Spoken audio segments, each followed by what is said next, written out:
মানুষ আপনার কাছে রেকগনাইজেশন চায়, ভ্যালিডেশন চায়, অ্যাপ্রিসিয়েশন চায়। এই জিনিসটা আমি বিজনেস করতে গিয়ে, টিম ম্যানেজমেন্ট করতে গিয়ে শিখেছি।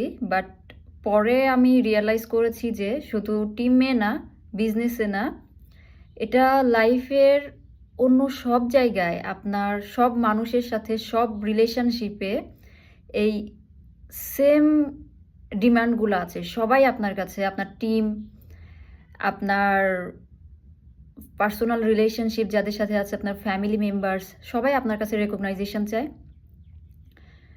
অ্যাপ্রিসিয়েশন চায় এবং ভ্যালিডেশন চায়।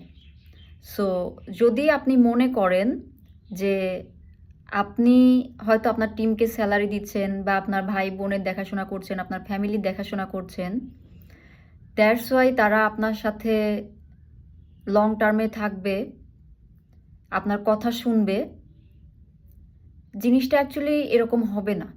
তারা ওই নির্দিষ্ট সময়টুকু পর্যন্তই থাকবে যে সময়টুকু পর্যন্ত তারা আপনাকে ছাড়া চলতে পারবে না। বাট আপনি যদি লেগেসি মেক করতে চান, তাহলে আপনার এই জায়গাটাতেই কাজ করতে হবে যে আপনার সব রিলেশনশিপের উপরে, টিমের সাথে, ফ্যামিলি মেম্বার্সদের সাথে, অর নেম অ্যানি রিলেশনশিপ, আপনার তাদের কন্ট্রিবিউশনটা রেকগনাইজ করতে হবে, তাদেরকে ভ্যালিডেশন দিতে হবে, তাদেরকে অ্যাপ্রিসিয়েট করতে হবে। আর আপনি যদি এটা ধরে বসে থাকেন আমি স্যালারি দিচ্ছি তারা কাজ করবে, আমি স্যালারি দিচ্ছি তারা কাজ কেন করবে না, বা আমি হচ্ছে ফাইন্যান্সিয়ালি কন্ট্রিবিউট করছি ফ্যামিলিতে, তারা আমার কথা কেন শুনবে না, এই জিনিসটা অ্যাকচুয়ালি হবে না।